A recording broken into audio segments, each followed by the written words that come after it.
Corporate radar में आज हमारे साथ बातचीत करने के लिए मिस्टर डीपी महेश्वरी मौजूद हैं, सीएमडी जयश्री टी के। मिस्टर महेश्वरी नमस्कार, स्वागत है कार्यक्रम में। आपसे बातचीत करने से पहले और कंपनी की विस्तार योजना जानने से पहले एक ब्रीफ इंट्रोडक्शन दर्शकों को कंपनी के बारे में ज़रूर दे देते हैं। करीब 70 सालों से कंपनी इस देश में एक अग्रणी कंपनी के तौर पे चाय स्पेस में शामिल है, और ना केवल शामिल है बल्कि पैठ लगातार मजबूत करती आई है। दुनिया की तीसरी और भारत की दूसरी कंपनी है जो कि उत्पादन क्षेत्र के लिहाज से है। 27 कंपनी के पास अलग अलग चाय के बागान हैं, और विदेशों में भी कंपनी का कामकाज है। अलग अलग सेगमेंट में कंपनी कामकाज करती है, जिसमें केमिकल स्पेस भी है, शुगर स्पेस भी है, जिसके अंदर कंपनी कामकाज कर रही है। और सभी सेगमेंट की तरफ से एक अच्छे एवेन्यूज़, एक अच्छे मुनाफे कमा के over a period of time company ने दिए हैं। निवेशकों को भी मुनाफा दिया है डिविडेंड के तौर पे, और लगातार हिस्टोरिकली जब से कंपनी की फॉर्मेशन है तब से कंपनी एक अच्छा डिविडेंड देती चली आई है। मिस्टर महेश्वरी, अब शुरुआत आपके साथ करेंगे एक इस इंट्रोडक्शन के साथ ही, क्योंकि इस सेक्टर बहुत ही ज़्यादा बजिंग है, बहुत ज़्यादा इसमें खबरें रहती हैं आमतौर पे, बहुत गवर्नमेंट पॉलिसीज़ भी हैं। इन सब चीज़ों के बीच में कंपनी किस तरफ प्लेस्ड है, क्या सिचुएशन है अभी कंपनी की और सेक्टर की?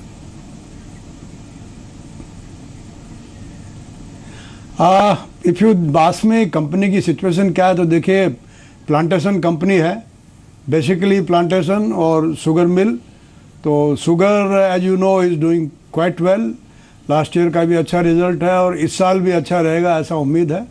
अब रहा सवाल प्लांटेशन का, तो लास्ट ईयर प्लांटेशन के लिए बहुत अच्छा साल नहीं था, पर इस साल की बिगनिंग से मार्च में प्रोडक्शन काफ़ी कम हुआ है। अभी तक आंकड़े आए नहीं हैं, बहुत कम प्रोडक्शन हुआ है। लास्ट ईयर 70 मिलियन था, उसके अगेंस्ट में मेरे ख्याल से कम 30 मिलियन कम हुआ है। तो 30 मिलियन की शॉर्टेज, और फरवरी तक 2-3 मिलियन शॉर्ट और है।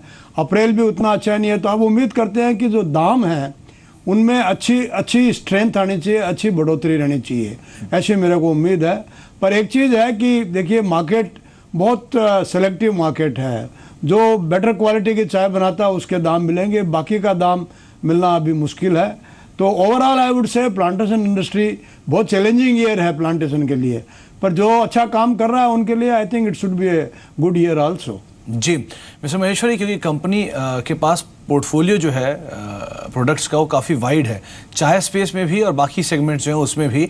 चाय स्पेस में ग्रीन टी से लेके ब्लैक टी और वाइट टी जैसे कई ऐसे प्रोडक्ट्स जो कंपनी के पोर्टफोलियो के अंदर शामिल हैं। इन सभी की इंडिविजुअली सिचुएशन कैसी है? क्या वहाँ पर रियलाइजेशन इंप्रूव हो रहा है, और इन सब में सबसे बेहतर परफॉर्मेंस कौन सी करके दे रही है, और कौन सा ब्लैक हॉर्स है जो कि आगे चल के अच्छा करेगा? देखिए क्या होता है कि जहाँ पे दाम आपको पर से अच्छे मिले, ज़रूरी नहीं है कि वही आपका प्रॉफिटेबल वेंचर हो। जैसे दार्जिलिंग है, अब दार्जिलिंग में जो अभी शुरुआत का फर्स्ट प्लस जिसको बोलते हैं उसके दाम काफ़ी ऊंचे आते हैं।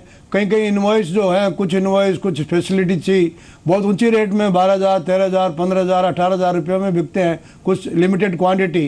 पर दैट डजंट मीन प्रॉफिट जो मास प्रोड्यूस्ड आइटम है, जैसे आसाम में बना रहे हैं, कचार में बना रहे हैं, डुआर्स में बना रहे हैं, those are the backbone for the profit. तो वहाँ पे अब हमको उम्मीद है कि प्राइसेज अच्छी रहेगी, और इंस्पाइट ऑफ कॉस्ट इंक्रीज, देखिए कॉस्ट इंक्रीज है इस साल भी 8 से 10 रुपया कॉस्ट बढ़ेगी, mainly because of labour wages. तो ये तो रेगुलर फिनोमेना हो गया है। उनके बढ़ने के बाद में भी हम उम्मीद करते हैं कि दामों में 15 से 20 रुपया तेज़ी आनी ज़रूरी है। और उसका एक कारण है, पिछले 4 साल से चाय के प्राइसेज में कोई इम्प्रूवमेंट नहीं हुआ है। आज से 4 साल पहले अगर एवरेज 140-142 था, तो बीच में कोई 145 हुआ, कुछ हुआ, again it is down to again 140। So पिछले 4 साल में प्राइसेज नहीं बढ़े हैं, और 4 साल में cost has gone really galloping high. Labour wages है और दूसरे इनपुट है, सबकी कॉस्ट बढ़ गई है। प्रोडक्शन यस थोड़ा बढ़ा है, पर it is not sufficient to mitigate the cost impact. So दामों में बढ़ोतरी आनी जरूरी है, और इस साल की शुरुआत से हमको उम्मीद है कि दामों में कम से कम 15 से 20 रुपया on average prices should be more year on year. जी सर, रियलाइजेशन फ्रंट पर, क्योंकि डोमेस्टिक प्राइसेस का ट्रेंड जो है उसमें साउथ मार्केट में एक बार अक्सर सुनने को भी रादर ये मिलता है कि हायर प्राइसेस पे बीडिंग हुई, और इंटरनेशनली जिस तरह से कीनिया की तरफ से सप्लाई है उसको देखते हुए आपका क्या मानना है? डोमेस्टिक रियलाइजेशन ज़्यादा अच्छा आएगा कि इंटरनेशनली रियलाइजेशन कंपनी ज़्यादा अच्छा करेगी? दोनों में आएगा। देखिए डोमेस्टिक में क्या है कि एक बार जब कीनिया में प्रोडक्शन कम है तो हमारे जो 2 ग्रेड हैं पीएफ और पीडी उनका एक्सपोर्ट बढ़ जाएगा और यहाँ पे उसकी कमी हो जाएगी, तो दामों में काफ़ी बढ़ोतरी आ जाएगी। और दूसरा पॉइंट यह है कि देखिए इंडिया में क्योंकि अपना जो इंटरनल कंजम्पशन है वो इतना अच्छा है, ऑलमोस्ट 80-85% माल अपना 80% माल तो इंडिया में कंज्यूम हो जाता है, तो वहाँ पे जब ये स्पॉट शॉर्टेज आएगी तो उसमें उसके कारण दामों में डेफिनेटली बढ़ोतरी होगी। और उसके ऊपर आइसिंग ये है कि कीनिया में प्रोडक्शन कम है, श्रीलंका में प्रोडक्शन कम है, तो उसके कारण जो माल चाय बाहर जाएगी, मेनली ऑर्थोडॉक्स चाय या गुड प्रीमियम सिटी से चाय, उसके दामों में भी बढ़ोतरी होगी। जी सर, बाकी जो कंपनी के 2 मेजर सेगमेंट है शुगर और केमिकल है। पहले शुगर की बात कर रहे थे कि शुगर ये साल बहुत अच्छा है शुगर कंपनीज के लिए, सभी कंपनीज के लिए। आप कैसे देख रहे हैं अपने इस बिजनेस की पर्टिकुलर परफॉर्मेंस, क्योंकि रियलाइजेशन काफ़ी इंप्रूव हुए हैं स्पेस में और गवर्नमेंट काम भी कर रही है और डिमांड गोइंग फॉरवर्ड और बढ़ने की उम्मीद है। आपका अनुमान क्या कहता है स्पेस को लेकर? सर मेरा अनुमान भी इंडस्ट्री की इन लाइन विद इंडस्ट्री है। देखिए दाम बढ़े हैं, जो कॉस्ट थी उसके मुकाबले में दाम बढ़ने से अपने प्रॉफिटेबली लेवल बढ़ा है। शुगर जो पहले लॉस कर रहा था प्रॉफिट बनाएगा। और सबसे अच्छी चीज़ है कि नेक्स्ट ईयर के लिए भी, बिकॉज प्रोडक्शन आप सब जगह से खबर आई हुई है, production is not going to match with the demand. So उम्मीद यह है कि नेक्स्ट ईयर मेरे हिसाब से नेक्स्ट 2-3 साल शुगर के लिए बहुत अच्छे होने चाहिए और उसी लाइन में in line with the industry हमारी कंपनी को भी फायदा होगा। ओके फिर हमारा जो केमिकल का डिवीजन है जी हाँ जी प्लीज कंटिन्यू करें सर। हाँ, तो केमिकल डिवीजन में इस साल हमारे अच्छा प्रॉफिट है। देखिए बहुत छोटी यूनिट है, it's a old unit and we are continuing with it.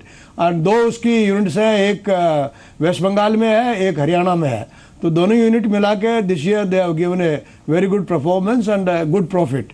I hope कि नेक्स्ट ईयर आल्सो उसमें बढ़ोतरी होगी, बिकॉज हम लोगों ने काफ़ी खर्चे, जो वेस्ट बंगाल की यूनिट है उसमें काफ़ी खर्चे काट दिए हैं, तो this unit will pay for itself. छोटी यूनिट है, चलती रहेगी। जो मेजर हमारा मेन स्टे जो चाय और चीनी है उनमें आई एक्सपेक्ट, चीनी में तो in line with industry, but in चाय हम लोगों का जो पिछला 8-10 साल का डेवलपमेंट का काम किया हुआ है उसके कारण our production will go up, quality quotient is quite high, so I expect my company results should be very good for this year। जी सर, एक जो पिछले अगर ट्रेंड को उठाकर देखें तो Assam, west Bengal, north India, इनकी जो ग्रोथ है वो अच्छी रही है विज़ावी, यानी कंपैरिजन अगर करा जाए साउथ इंडिया कंपैरिजन में, तो क्या ये जो 3 एरियाज हैं या 3 प्रोमिनेंट पोजीशन है कंपनी की, वहाँ से अच्छी रेवेन्यूज आगे भी कंटिन्यू करेंगी या साउथ लीड करेगा और साउथ की तरफ से एटलीस्ट इन मैचिंग होगा? किस तरह की सिचुएशन बनेगी अगर पैन इंडिया बेसिस पे देखें तो? देखिए पैन इंडिया बेसिस पे अगर आप देखें तो साउथ इंडिया में जो इम्प्रूवमेंट प्राइसेज में हुआ है that is remarkable, and this year also again it will go up because of shortage in Kenya. But मेरी कंपनी का लेवे तो हमारा कंपनी का साउथ इंडिया का exposure is around 10%, and though the total industry in south India is in red, we are somehow making both ends meet, तो हमारे उसका उतना बड़ा इम्पैक्ट नहीं है। रहा सवाल नॉर्थ इंडिया का, तो yes this is the main tea producing area और यहाँ से प्राइसेज में अच्छा इम्प्रूवमेंट होगा। और as far as my company is concern हमारी प्रोडक्शन भी बढ़ेगी, तो आई एक्सपेक्ट कि हमारे margin should improve substantially. Okay sir, labour issues की आपने थोड़ी देर पहले बात की, ये हमेशा से पूरी इंडस्ट्री के लिए एक बड़ा कंसर्न रहा है, कंपनी से कैसे टैकल कर रही है? सर देखिए ये तो हमारा एसोसिएशन लेवल पे है, हम लोग लेबर वेजेस नेगोशिएट करते हैं and it's a very very well structured thing in place. आज इतने सालों से, आज समझ लीजिए 60-70 साल से negotiated wages are decided, very strong unions and association of producers, they sit together and looking to the condition of the industry, prices are fixed. तो ये तो हर 3 साल में होता है। इस साल अभी अप्रैल से वेस्ट बंगाल में wages are due for change, तो अभी तक हुआ नहीं है, काम होने वाला है। और अप्रैल जनवरी के बाद में आसाम की वेजेज में भी चेंज आएगा। तो it has to be seen. ये तो देखिए नॉर्मल जॉब हजार्ड है, हर तीसरे साल में wages are negotiated, so we are prepared for it, there is no problem on that. जी, तो कोई इस बारी क्या कुछ ऐसा एडवर्स इम्पैक्ट मान सकते हैं हम, या फिर इनलाइन ही रहेगा इंडस्ट्री के, या फिर इनलाइन ही रहेगा जो कंपनी की पॉलिसीज है पिछले कुछ समय से? सर आज के दिन देखिए एडवर्सिटी तो क्या है, हम तो एग्रीकल्चर इंडस्ट्री है, there can be anything, I can give you number of things which can happen, but you know whenever you discuss and whenever you make assessment, you take that conditions in last year and condition this year should be same, and based on that we always make our assessment.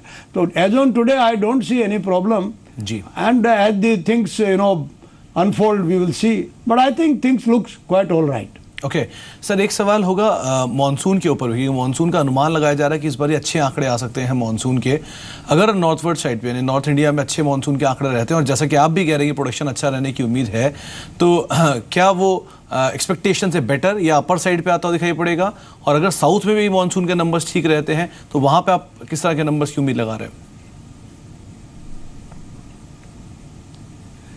Sir देखिए, as far as production is concern, monsoon हमारे तो जो early rain है ना वही most crucial है। फरवरी मार्च में अगर बरसात हो जाती है तो that is the best thing.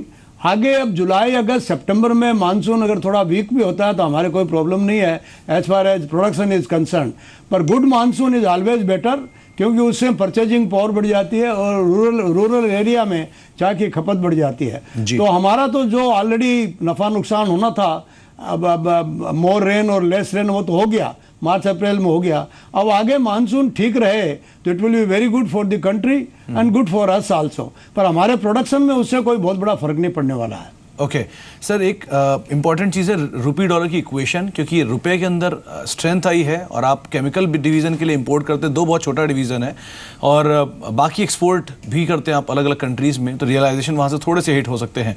इसको कंपनी भी कैसे टैकल कर रही है?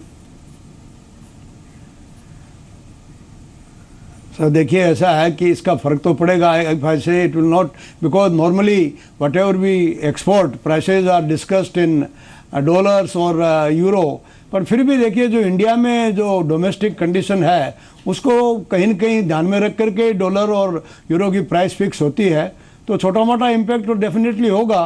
और एज फार एज हमारा केमिकल डिवीज़न इज कंसर्न, उसमें तो डायरेक्ट एडवांटेज है, बिकॉज बहुत बड़ा इनपुट है जो हम लोग इंपोर्ट करते हैं, वहाँ पे अगर डॉलर की रेट कम है तो आपकी total cost of production will come down. But again I tell you, this is something which has been happening earlier on, it will happen, it will continue to happen and we will cope with it, कोई problem की बात नहीं है। Okay sir, आगे आने वाले, क्योंकि पिछले कुछ एक समय में देखें तो कंपनी ने अपनी बुक्स पे डेट को भी बहुत सब्सटैंशियल वे में रिड्यूस किया है। किस तरह से, क्या इंटरनल अक्रूवल से डेट को रिड्यूस किया जा रहा है, या कुछ असेट्स बेचे गए थे, और या गोइंग फॉरवर्ड आगे जो डेट सिचुएशन है, आगे जो एक्सपेंशन है, उसके लिए कोई फंड रेज कंपनी प्लान कर रही है? सर ऐसा है कि जो भी डेट हमने रिड्यूस किया है it is all internal accrual, और इस साल का भी हमारा प्लानिंग यही है कि 30-35 crore we should again reduce. We have not sold any asset and we don't have any plan to sell any asset. रहा सवाल कि इक्विटी रेज करने का, वो सब we'll have to, we are just thinking कि शुगर कंपनी में कुछ करें या केमिकल में कुछ करें, these are all smaller unit, but nothing concrete at the moment. तो क्या तो जो डेट रिडक्शन हो रहा है वो इंटरनल अक्रूवल से हो रहा है। तो आप क्या इन डिविजन्स को अलग करेंगे या डीमर्ज करके कुछ फंड रेज करने की योजना बना रहे हैं, लिस्ट कराने की योजना बना रहे हैं? सर ऐसा है कि शुगर यूनिट तो ऑलरेडी हम लोगों ने डीमर्ज कर रखी है, because we had an idea, we continue to have the idea to exit sugar, so that has already been demerge into a separate company. Chemical का will just have a look, अगर जरूरत पड़ेगी तो करेंगे, otherwise chemical in itself is doing all right, काम चल रहा है, छोटी यूनिट है, तो there is nothing much to worry about. Sugar company is already demerged. Okay चलिए, बहुत बहुत शुक्रिया मिस्टर महेश्वरी अपना समय हमें देने के लिए, हमसे बातचीत करने के लिए, विस्तार से कंपनी की योजनाओं पर चर्चा करने के लिए, पूरे ही प्राइस का ट्रेंड बताने के लिए बहुत बहुत शुक्रिया सर अपना समय हमें देने के लिए। जयश्री टी की मैनेजमेंट को आप सुन रहे थे, हमारे साथ शाइना मुकद्दम भी मौजूद हैं। शाइना, जयश्री टी के बारे में अगर बात करें तो कंपनी ने भी विस्तार योजनाएं दी हैं, एक्सपेंशन प्लान है, कारोबार डीमर्ज को लेकर भी कहा, और सबसे बड़ी चीज़ की प्राइसेस में भी अप ट्रेंड रह सकता है, 15 रुपये के आसपास की बढ़ोतरी देखने को मिल सकती है। इन चीज़ों के मद्देनजर आपका आउटलुक क्या है टी स्पेस पे, और पर्टिकुलरली जयश्री स्टेबिलिटी को आप कैसे देख रहे हैं? मेरे हिसाब से ये लेवल से यहाँ से ऊपर थोड़ा जा सकता है, क्योंकि अगर आप देखो इसका जो अच्छा सपोर्ट है, कुछ 100 रुपीज के लेवल पे सपोर्ट है और ऊपर में 125 तक जा सकता है। अगर फाइनेंशियल्स की बात करें, आई थिंक जैसे अभी मैनेजमेंट ने भी बताया, जो डेट रिपेमेंट अगर वो कोशिश करते हैं, ये एक बड़ा मुद्दा हो सकता है, बिकॉज उनका जो डेट है वो काफी हाई है। और अगर आप उनके 2 या 3 साल के नंबर्स देखें, बैलेंस शीट नंबर्स, तो उनका जो डेट इक्विटी जो रेशियो है, मतलब जो total debt to the net worth, वो अभी डिटोरिएट होते जा रहा है। तो आई थिंक ये एक बहुत इंपॉर्टेंट इशू रहेगा। दूसरी अगर बात हो दैट आई होप मॉनसून ये साल अच्छे रहे एंड नॉर्थ ईस्ट में थोड़ा बहुत स्टेबिलिटी, पॉलिटिकल स्टेबिलिटी रहे। These 2 factors plus the higher realizations, I hope will enable them to make better profitability this year. क्योंकि हमने देखा है 2-3 साल से उनके लॉसेस हो रहे हैं ऑन द पैट लेवल। तो उस हिसाब से the numbers are deteriorating. I hope things will look up, and जैसे मैनेजमेंट ने कहा, अगर वो शुगर यूनिट बेच के थोड़ा बहुत they will repay some debt and make the balance sheet look better, it will overall be better. But at the same time agro में काफी इंटरेस्ट इन्वेस्टर्स का वापस आ रहा है, तो as an investor I will remain invested. चलिए, बहुत बहुत शुक्रिया शाइना।